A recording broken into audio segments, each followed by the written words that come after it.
Happy Thanksgiving week, everybody. Happy Texas A&M week. I am Chip Brown of Horns247.com, joined as always by my esteemed colleague and proud Tampa Catholic graduate and lover of some mac and cheese for the side from his auntie, the one and only Eric Henry. We are the Flagship Podcast today for you, previewing Texas A&M, the rivalry renewal. First time in 13 years, these heated cross-state rivals getting together once again, as only Texas and Texas A&M can. It will be in College Station Saturday night, 6:30. You're not going to want to miss this because anything can happen in this game, Eric Henry. We've seen that. Texas was an 8-point underdog in 2011. And Case McCoy led the spaghetti-armed Case McCoy led a drive. He went 3 for 3. He had a 25-yard run, setting up Justin Tucker for a 40-yard game-winning walk-off field goal. 27-25 Texas. The Aggies have had to stew in that loss for, 13 years. And they're going to be out of their minds for this game, Eric. I know you've been to College Station, you've been to Kyle Field, but you've never been there for Texas A&M. Are you ready? Well, first off, Chip, early happy Thanksgiving to you. Early happy Thanksgiving to all of our listeners and viewers. Thank you, Chris Bennett, for noting that in the chat. For those of you, again, who will catch this in audio form, happy Thanksgiving. Enjoy the time with your loved ones. It is my personal favorite holiday, and as Chip Brown noted in his intro, my aunt, Thanksgiving is not complete without her baked mac and cheese. One day I will get that recipe from her. That aside, yeah, she's not Chip, I bet. She's it's one of those things, man. It's like, sidebar, Chip. It's like my family's big on dudes knowing how to cook.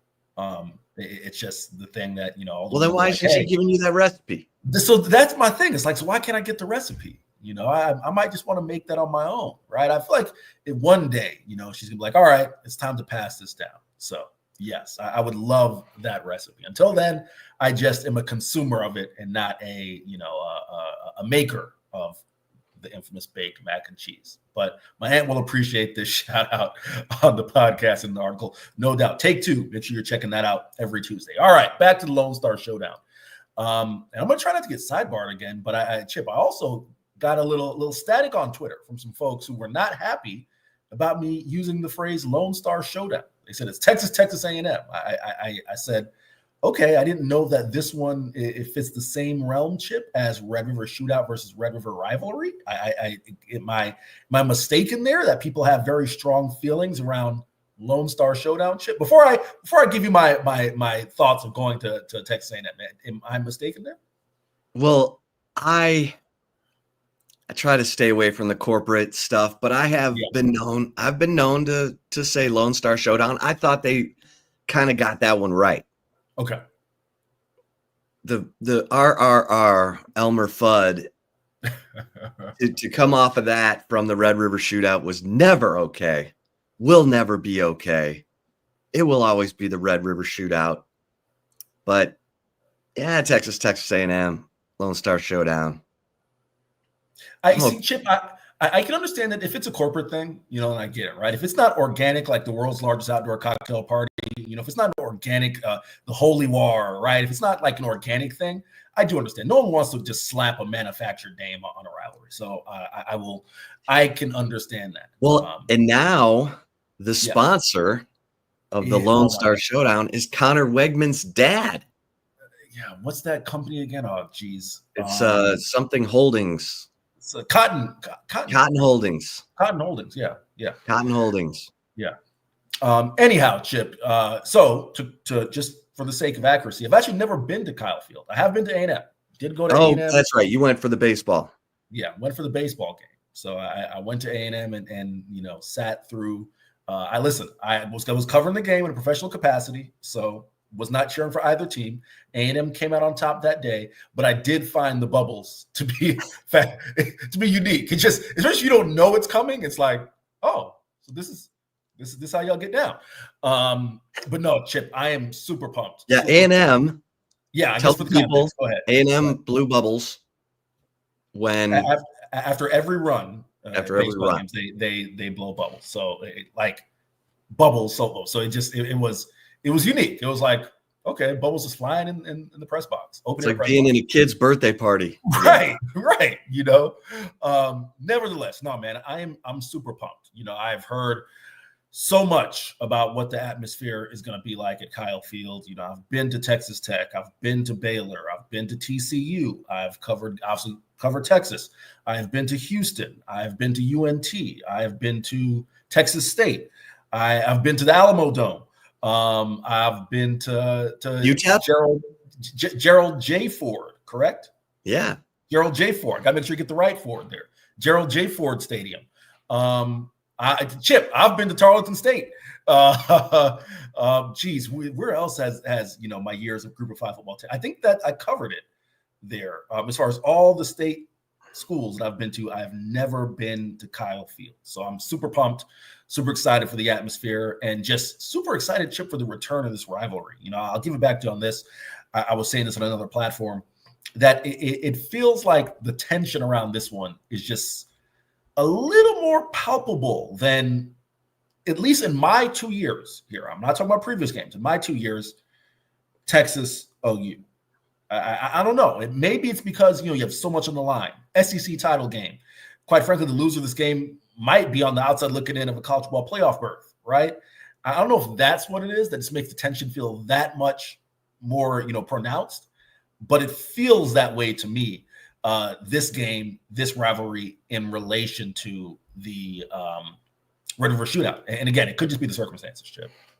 Yeah, I think you've got all the drama of the fact that it was a messy divorce, and Texas and A&M, Texas was this close to going to the Pac-12, but A&M was not going to go, and Texas didn't want to be blamed for breaking up the Texas A&M rivalry, so Texas reconsidered. The TV partners agreed to pay the 10 remaining schools because Missouri and Nebraska, or no, not Missouri at that time. It was Nebraska and Colorado had left. There were 10 schools in the Big 12.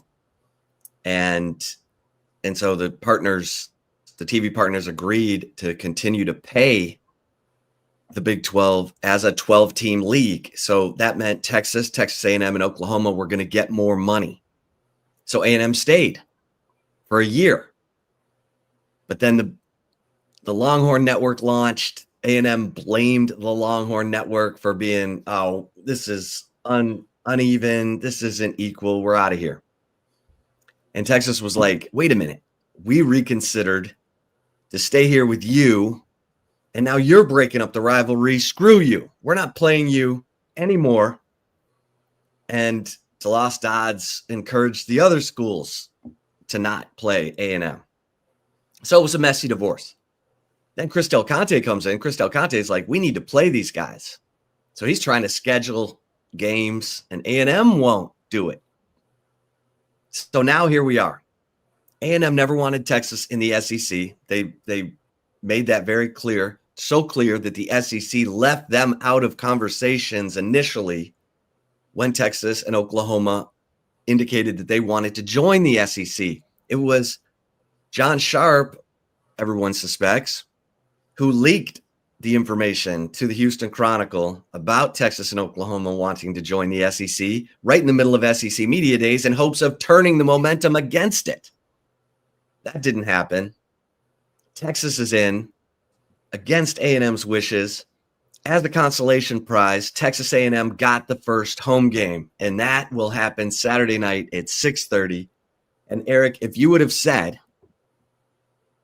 I think you and I suspected that this game could have something on the line because I think we were higher on A&M than a lot of people.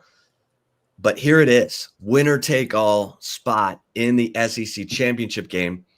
And you heard Mike Elko this week. He's like, A&M's never been in this position before. They've been in the league 12 years. They've never been in this position before. Texas is here in their first year with a chance to go to the SEC championship game, a place that A&M has never been. A&M's never been in a situation where they're playing to get into the SEC championship game. So yes, I agree with you. The tension is high. The stakes are so high. And A&M fans are out of their minds. They can't wait. They're, it's like when you're a kid and you're going to get that present that you've been wanting for Christmas, and you can't wait to get down there to open those presents to see if it's there. That's how Texas A&M fans are. They're hosting the big party. They can't wait for it to start, and they can't wait to get to the end to open that present and see if they're the ones, if they have the Willy Wonka golden ticket to go to the chocolate factory, or in this case, to get their heads kicked in by Georgia. Oh, I mean, I think Georgia would kick the heads in of A&M, but Texas, the more complete team, Eric, I think. And let's start here. Texas has some things to get excited about coming out of the Kentucky game. The running game, Eric, the running game. You and I have been talking about the running game all season. It's not enough. It's not there. How can they help Quinn Ewers? That running game's not there. And then boom, we see some signs of the running game against Arkansas. And then against Kentucky, we really saw it to the tune of 250 yards rushing, their best day of the season on the ground. Your thoughts?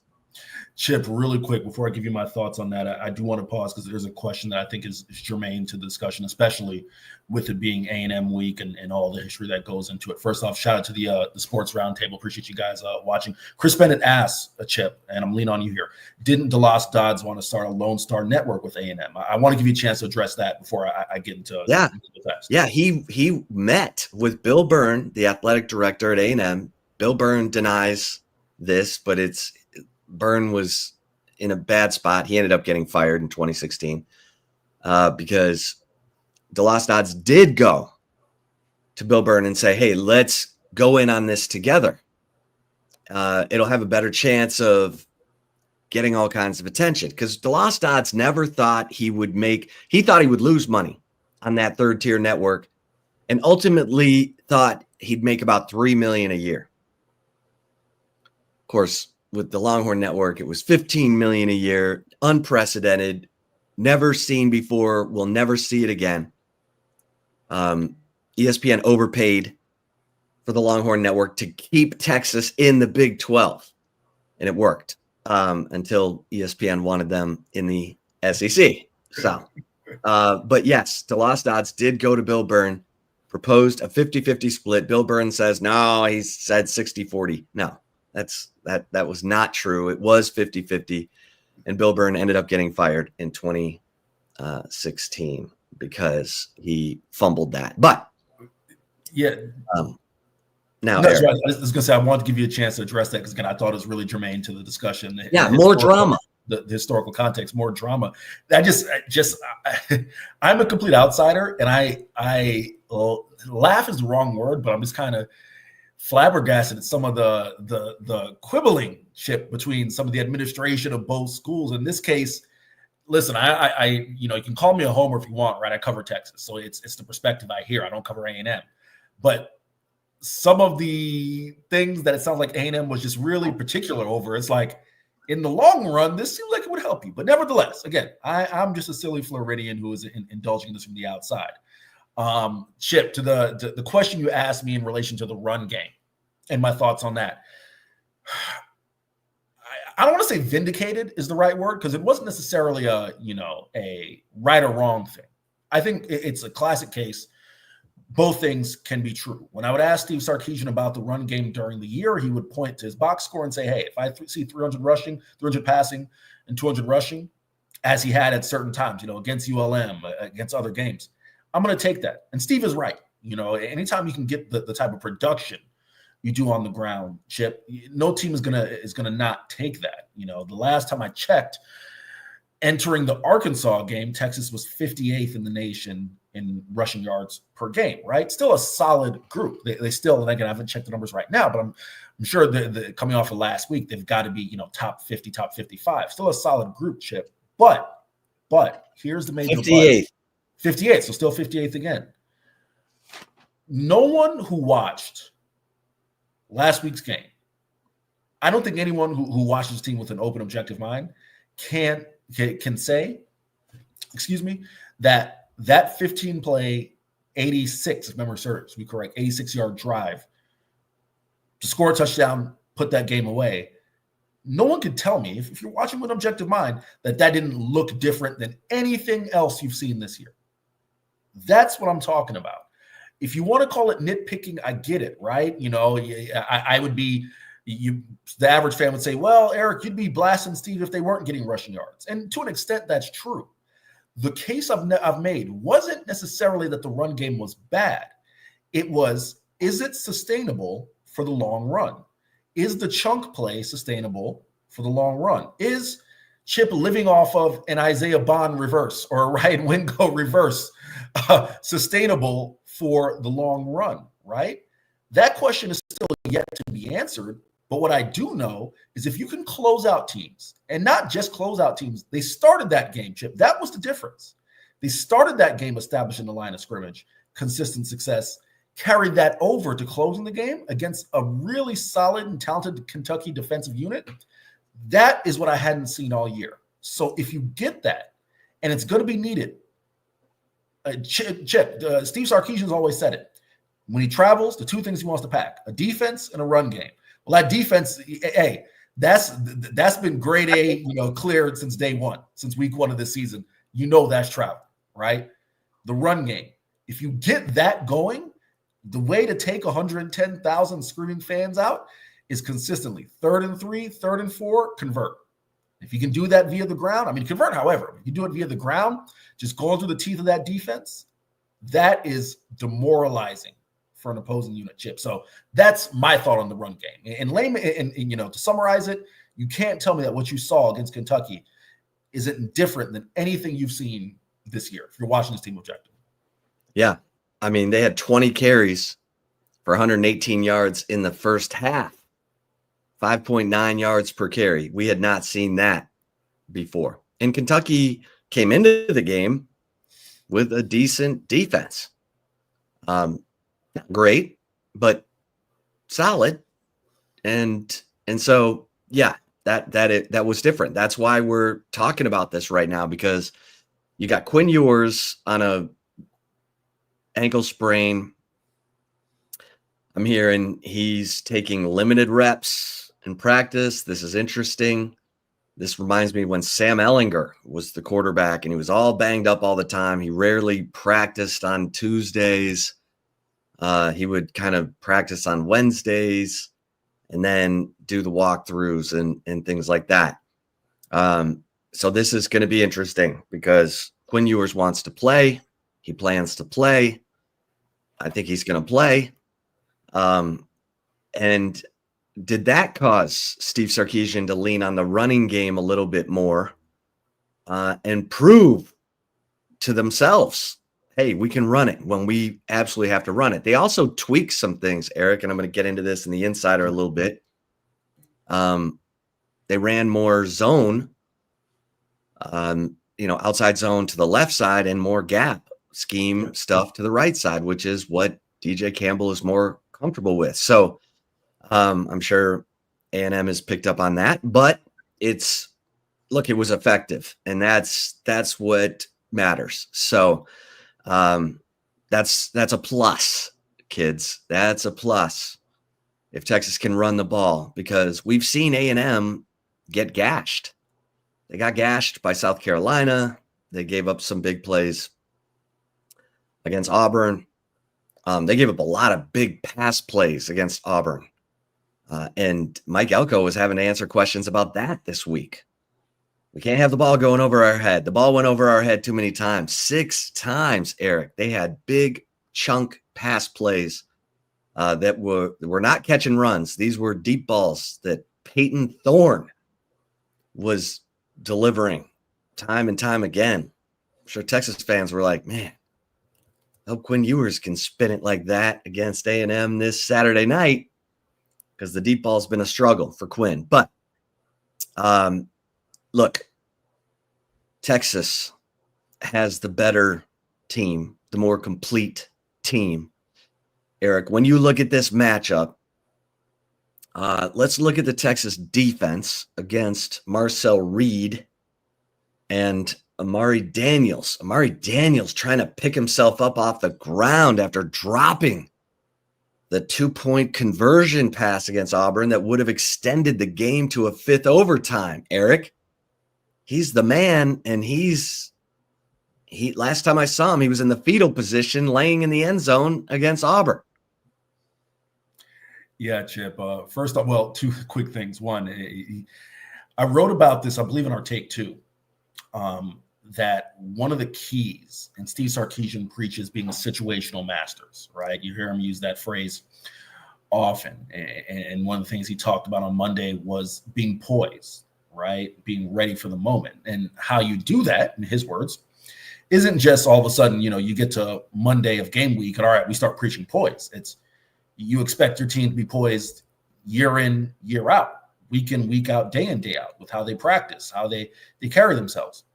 That, to me, Chip, and I'm not picking on Amari Daniels here because it's a tough play to make, right? But what left him in the fetal position wasn't that, hey, it was an errant throw and we lost the game. It's that was, I don't want to call it a routine catch, Chip, but a very makeable catch. Would that be a fair way to summarize it? Yeah. It wasn't laying out. He wasn't over here. It was like right here. Yeah, it wasn't necessarily a routine play because obviously, you're down in the goal line, you're running this, 2-point conversion, which, that's a discussion another time as far as the college overtime rules, just going to, straight 2-point conversions. I understand the impetus behind it. You want to do player safety, but nevertheless, and as a football is a game that you can certainly make safe, in the 5th and 6th quarter of games. Nevertheless, that was a routine. It's not a routine catch, but a very makeable catch, and he wasn't able to do it. That to me, Chip. It's things like that I think will make a difference on Saturday. It's Texas's ability to make the play when it's there. Remain composed when the speakers are going. And I've now seen a report that Texas A&M says, "Oh, well, we don't know if the speakers are going to be there for Texas." Okay, so you just randomly brought him out because he didn't for New Mexico State. Come on, man. Like that's how that works. Drama. We don't.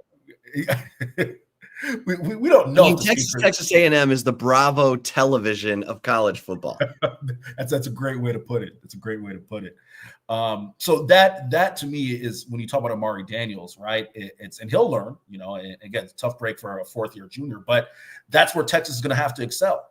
You've seen guys like Jahdae Barron and Anthony Hill and several others, a lot of the veteran guys, Michael Taft, et cetera, step up.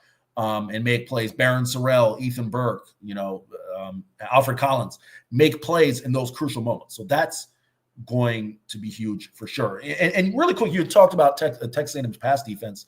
I'll give a quick shout out to my guy Rivaldo Fairweather, tight end for Auburn, had 2 grabs for 20 yards last week. Former FIU Panther. So I had a quick conversation with him about A&M's defense, and he gave me a couple thoughts. Some I won't necessarily divulge here, but if you go to horns247.com, where you can become an annual subscriber, 75% off. 75% off. Best offer of the year right now. Treat yourself. I will cook up a little scroll when I pass it back to Chip to run here on the bottom of the screen, 75% off. You can hear some of read some of what Valdo told me about facing that Texas A&M defense. So, yes, there are going to be some opportunities, no doubt, Chip. Yeah.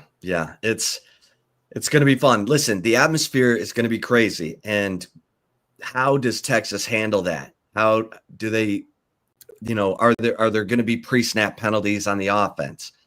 We saw in the first drive at Michigan, Cam Williams had, 3 false starts and a holding call, for God's sake. Texas rolled to a 31-12 win in that game, despite 7 penalties. Texas has not been able to overcome the penalties later in the season when they've come up against, Vanderbilt and Georgia. Vanderbilt ended up being a much closer game than it needed to be because of the penalties, and the penalties against Georgia. 4 different false starts derailed 4 different drives against that defense. Is Texas going to play clean? I mean, it seems like every week Eric and I are talking about, is the offense going to play clean? Because the defense has been unbelievably consistent in forcing turnovers. They've forced at least 2 turnovers in their last 6 games. They've forced a turnover in their last 19 games. This Texas defense is playing at a high level. They have 12 sacks and 21 tackles for loss in their last 2 games.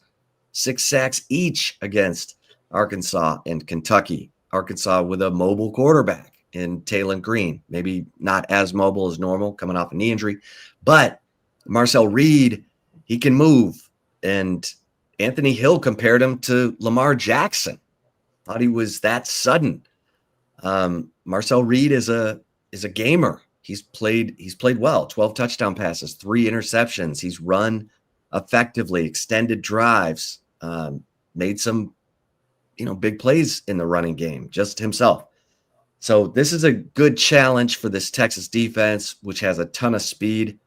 It also doesn't hurt, Eric, that Anthony Hill Jr. was left off the Butkus finalist list, which is stupid because if you look at some of these guys like this guy Barrett from Clemson or Schwessinger from UCLA, their numbers are terrible. Anthony Hill's numbers are more comparable to Kyle Kennard and Abdul Carter, who are up for the Nagurski Award with Jahdae Barron, than they are, some of these linebackers who were put on the finalist list for the Butkus ahead of Anthony Hill. I don't get that at all, but that should be nice motivation. And then this guy, Trey Zune, big number 60 for the Aggies, he says, he's a great player, but he's nothing we haven't seen before, nothing we can't handle.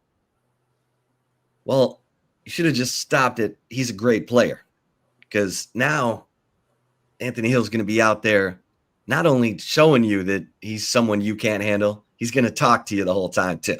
So I thought we learned this lesson last year, right? When Iowa State's offensive lineman popped off, Eric, Jared Hufford, and Steve Sarkisian sent Byron Murphy and Tavondre Sweat out as captains, and then they dismantled the guy. All right, Chip, I'm going to play devil's advocate here. I don't necessarily, I wouldn't have executed it the way it was executed by big number 60, Mr. Zune. From a, professional perspective, right? I'm like, all right, well, we want the kids to talk, right? Let them talk. So I certainly appreciate that. I will say this, Chip. There's a big difference between Jared Hufford just popped off at the mouth. Like they don't know what they're going to be in for when they like that. That was him, going into straight, The Rock promo mode, channeling his inner, I don't know who, from WWE.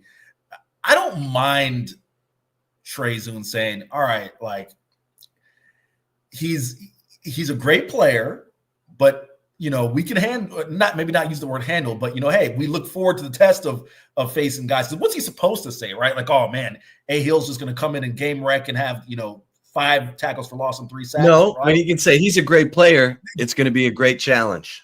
There, Chip, I don't disagree with you, right? There is a line between what he said and the execution of how he did it, right?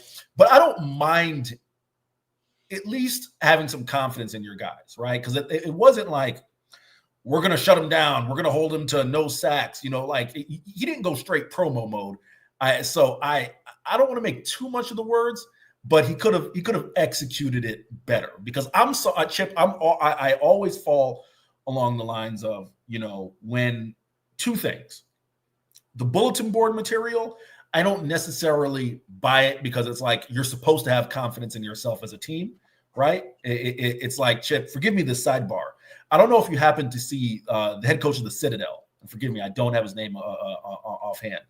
But when he was asked post Clemson, throwing the ball in the 4th quarter and going for this on 4th down, He said, no problem at all. It's football. Like the refs came to him and said, hey, do you want us to go 10-minute quarters? Because they were down by 30 something. And he said, nope, it's football, right? That's you're supposed to have an expectation that, hey, we're two teams out here on the field. We're on the same field, playing the same game. Let's go out there and have some confidence. I don't mind that. What I am not a fan of is the Gerard Hufford deal, right? So I do think there's lines in between that. So my sensibilities weren't too offended by that, because guess what, Chip? If you feel that way, you got 60 minutes to go back it up. It's as simple as that. It's the beautiful thing about sports. Well, more drama. The Bravo of college football. Bravo TV of college football, Texas A&M.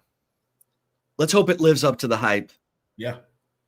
Special teams. Now, this is interesting, Eric, because I do think this is going to be a closer than expected game. The kicker for Texas A&M, who I had written down here. Oh, here he is. My man, Randy Bond. Yeah. Randy Bond. He's 19 of 22 on field goals. He's booted a 52-yarder and a 55-yarder.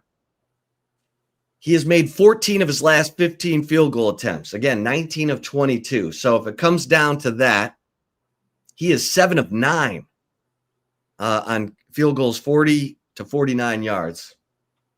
2 of 3 on 50 plus. So this dude can deliver. We know Bert Auburn can deliver too. Now he's had a little bit of a rough year. 9 of 14. But Bert Auburn has hit field goals late when he's had to hit them. Against Alabama in 2022. Against Kansas State in 2023. Against OU in 2023. And then finally, the guy got some credit for the 42-yarder against Kansas State as a game winner in overtime. But just keep that in mind. Their punting situation is pretty good. They're averaging 41 yards a punt. Texas not good. Texas averaging 36 yards per punt. But their punt return game is terrible. Their kickoff return is terrible. And they are penalty prone, Eric. A&M averages 66 yards in penalties per game. Texas at 52, not great either, but better than 66. And usually Shamar Turner, the A&M defensive lineman, is good for a personal foul per game. So get him stirred up. He'll do something stupid. Was there a worse personal foul than Kentucky's? The kid slapping Matt Golden in the back of the helmet? Get your money's worth. I mean, if you're going to get a 15-yard penalty and they would have had to kick a field goal or go for it on 4th down.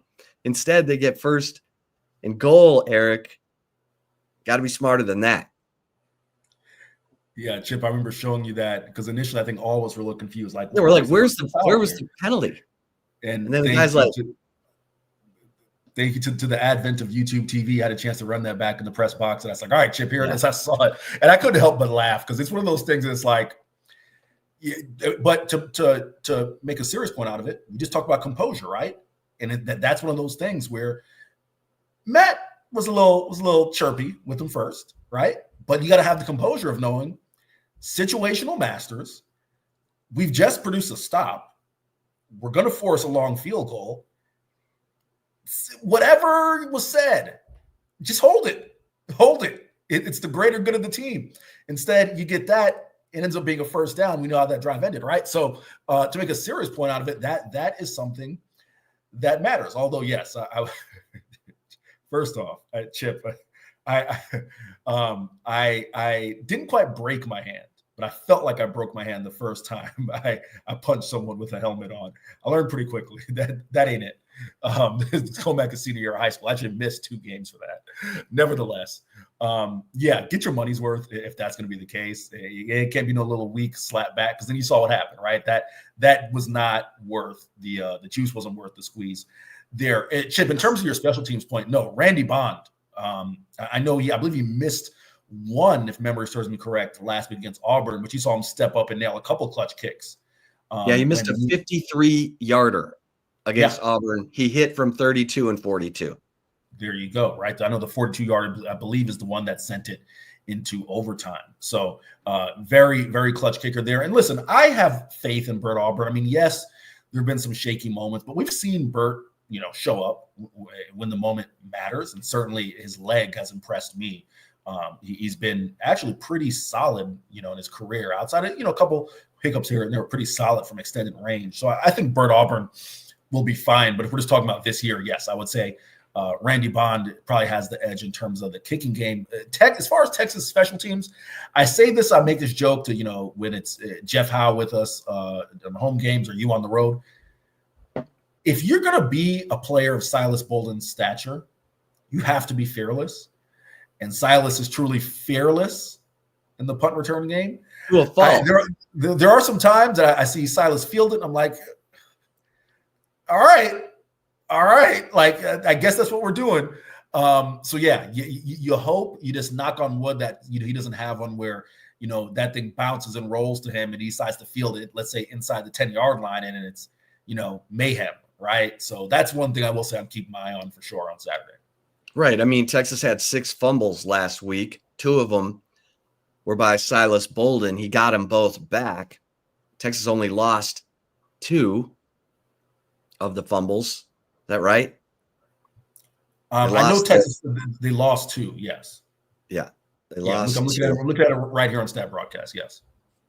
So that's something to keep an eye on for sure. It seems like Silas Bolden's been trying to show the NFL his return skills, because he's going to get a look. Yeah. Like Kevontae Turpin at TCU, he was a great return guy. Now look at him in the NFL. Silas Bolden's trying to do the same thing, and he's gotten close. He's gotten real close. But you're right; it can get a little adventurous. It can be a little dramatic on this theme of Bravo TV. Eric, what? We got this question from Chris Bennett asking, is Marcel Reed better than the OU quarterback? Yes, he is. Marcel Reed, they were simplifying things for him earlier in the year. Like against Florida, they were giving him a lot of half-field throws. They'd roll him right, roll him left. All he'd have to do is look at the near and look at the far and pick which one was, more open. Now they're throwing over the middle more. And in fact, that's kind of been a go-to for them. So that's going to be interesting. He's, 12 touchdown passes, 3 interceptions, and his sack adjusted rush rate is 6.3 yards per carry. So he's a handful. We've seen Texas be able to contain mobile quarterbacks for the most part. No one's run wild on Texas this year. Not even Georgia. So I think Pete Kwiatkowski and this group, they walk in with so much confidence, Eric. I wrote about this over at Horns 24/7. Use the 75% off annual promo going on right now. Best offer of the year. So that you can go read that story, because this Texas defense sees themselves as the best defense in the nation. And they're playing like it. All right, there you go, Chip. Yeah, sorry. No, I got you. I thought I lost you for a second, but I got you. In terms of the Texas defense, to kind of pick up where you left off, I used this line earlier in the week, Chip. It's an old Roy Jones line, when the former great boxer, right, said, Roy Jones doesn't fight anybody, right? He's fighting a bunch of tomato cans. That's why he looks so great. And Roy Jones said, it's not that I fight nobody. It's that I make him look like nobody, right? Like, that could easily be applied to the Texas defense here in terms of, I get it. They didn't face Alabama or Ole Miss or, Tennessee LSU, whoever, right? But guess what? That 30 to 15 loss to Georgia, that wasn't, just call it like it is. That wasn't the Texas defense that allowed 30 points. That was a Texas offense that put them in positions, in really unenviable positions to play defense. It's not their fault that Michigan looks like a hot pile of trash in terms of their offense, right? Chip, there are a lot of defenses that could go out there and are talented defenses that can't consistently go out there, hold teams to the number of points they're holding them to. And not only that, you talked about it. I've written about it. 6 straight games forcing multiple turnovers, 9 games this year forcing multiple turnovers. Chip, remember once upon a time when I remember, defensive coordinator Pete Kwiatkowski and the conversation was, to be a great defense, we got to force turnovers. They're doing that, right? Remember when the conversation was, we got to get home to the quarterback. All right, well, maybe they could get home a little bit more, but they certainly are capable with Trey Moore kind of emerging here with Colin Simmons, who, shout out to our guy Hank South, who dropped this in the recruiting expert here at horns247.com, dropped this in our group chat the other day, that Colin Simmons' freshman numbers are pretty darn close to Sergio Kindle, Longhorn legend Sergio Kindle's junior year numbers, right? And of course, it's looking at a vacuum, it's just looking at numbers, but nevertheless, that's still certainly, a hell of a year especially for a true freshman. He's coming on. Anthony Hill, Barron Sorrell. I think Barron's playing solid football, Chip. Is Barron Sorrell ever going to be a 10-sack guy? Maybe not. But I think he's just a really steady defensive end. He's coming on. He's got 38 quarterback pressures according to Pro Football Focus, which leads Texas. So he is getting into the backfield and affecting the quarterback.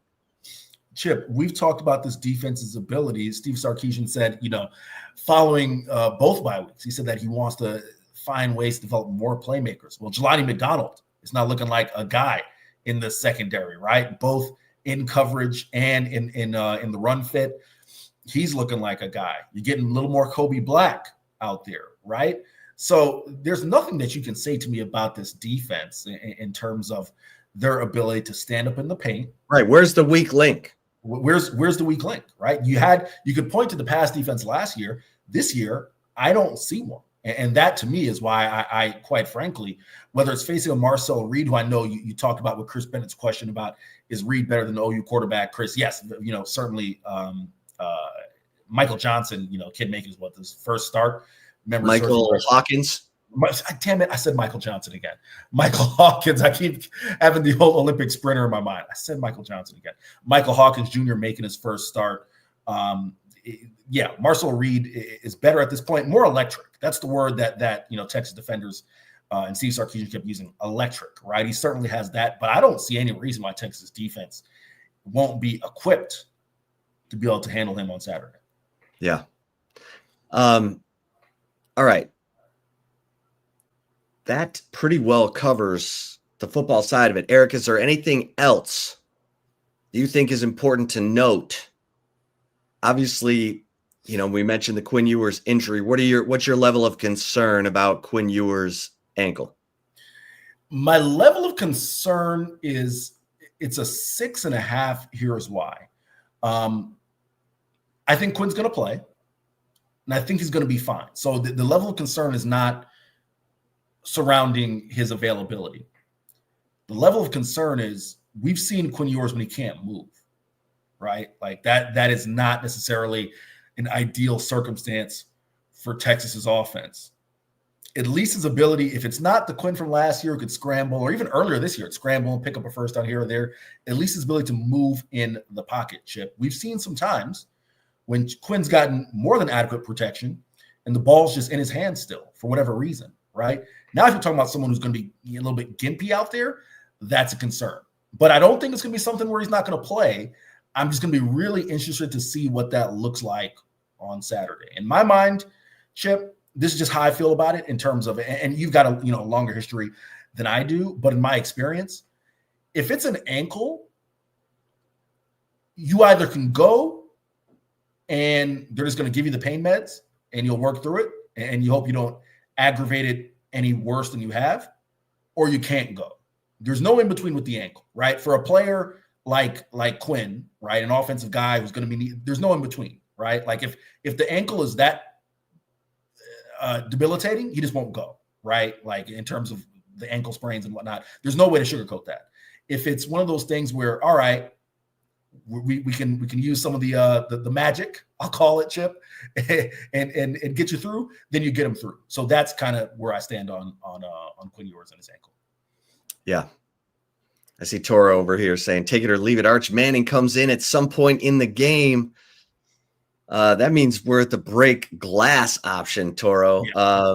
I'm not going to predict injuries, so I will leave that. That's certainly not part of the plan unless Quinn aggravates that ankle, or he, becomes ineffective. So, all right, Eric, Texas basketball. Can we just agree that Julian Larry needs to be the point guard going forward, and Jordan Pope can be an off guard for this team?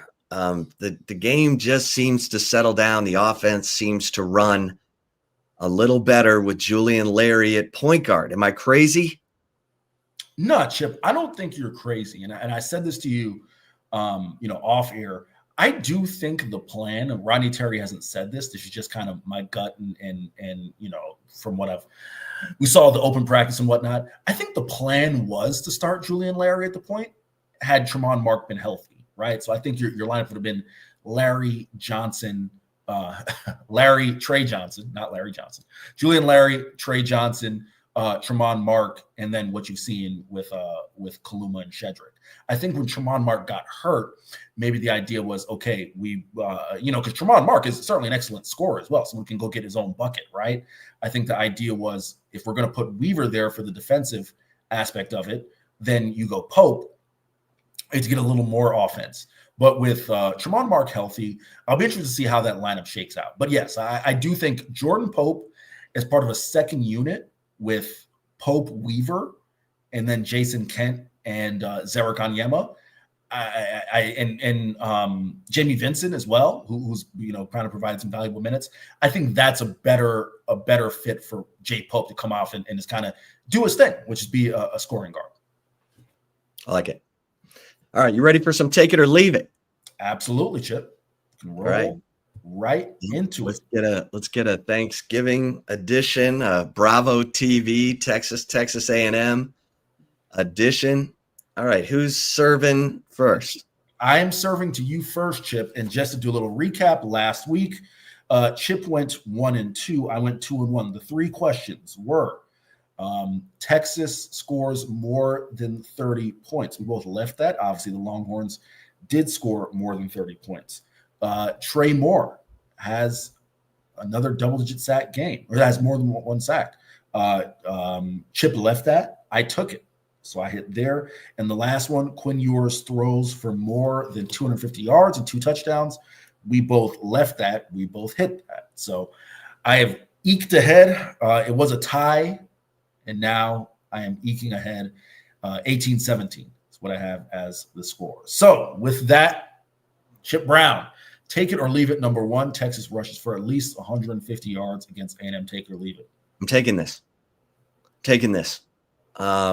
This is a dangerous take by me, but I think that Texas found its footing in the running game last week, and they need to run the ball in this game. They need to be the more physical team in this game. If they don't run for 150 yards, you could also argue they don't run for 100 yards, but they need to run the ball in this game to stay balanced, to have play action taking effect. I'm taking this, Eric.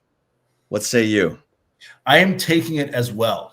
I asked Steve Sarkisian on Monday if the Kentucky, not necessarily the game, but that last drive felt like a turning point. He said he felt like it did, and he felt like the tide had been turning over the past few weeks, looking at the way they were to close out at Arkansas and also against Florida. I do think that they're going to turn that turning point will continue, and I do think they'll rush for at least 150 yards And Chip, let's put this in there, right? Do we want to? I'm going to give you a chance here because I know you're taking it. Do you want to stick with yards as is, or do you want to go sack adjusted? Ooh.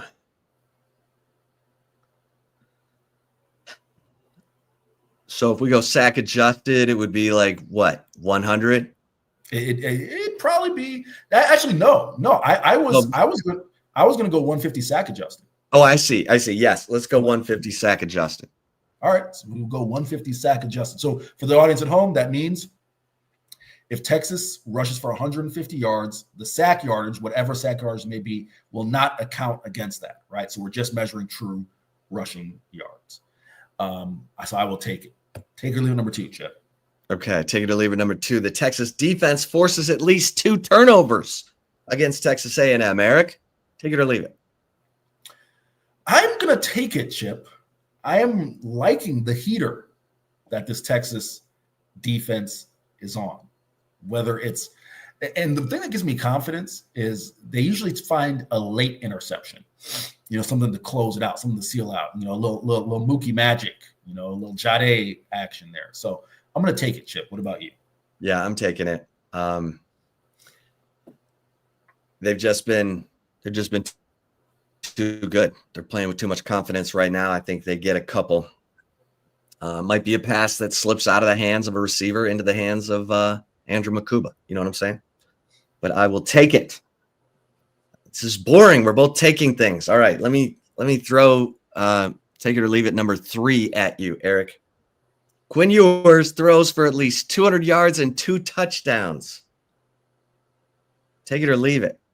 How about we'll see how this is going to go, but I'm taking it. I'm expecting quote unquote the proverbial bounce back game from Quinn Ewers. Not that last week was a poor game, but I think Quinn has always risen to the occasion in the big games when the spotlight's on. And I got faith, Chip, that he will get 2 touchdowns in north of 200 yards. What says he? All right, I'm going to leave this. Okay. I think he throws for 199 and 2 touchdowns. So I'm going to leave this. Okay? You heard it there himself. I got to have something here that's different. You know what I mean? All right, Eric. I know what you mean, Chip. Good stuff. Listen, love it. Great stuff. Thanks everybody for tuning in to this Thanksgiving edition, this Texas A&M Bravo TV edition of the Flagship Podcast. Seriously, right now, head over to horns247.com and take advantage. If you're not an annual member, you're not going to get a better offer than what is there right now. Just go to the front page. You'll see it there. 75% off. I mean, it's like $3 a month, for God's sake. We're giving it away. So get on board so you can read all of the great content. We got signing day in a week, kids. This is the time to be in on horns247.com. So you get all the recruiting scoop from our incredible recruiting staff. It's Hank South, it's Jordan Scruggs, it's Mike Roach and Hudson Standish. I mean, it's the best panel of recruiting analysts. And it's the place to be. By becoming an annual member, you get VIP access to all the team sites on the preeminent 24/7 Sports Network. Before you sign off, please like and subscribe to the Horns 24/7 YouTube channel. Feel free to give us a 5-star rating wherever you listen to your podcast. Everybody have a great Thanksgiving.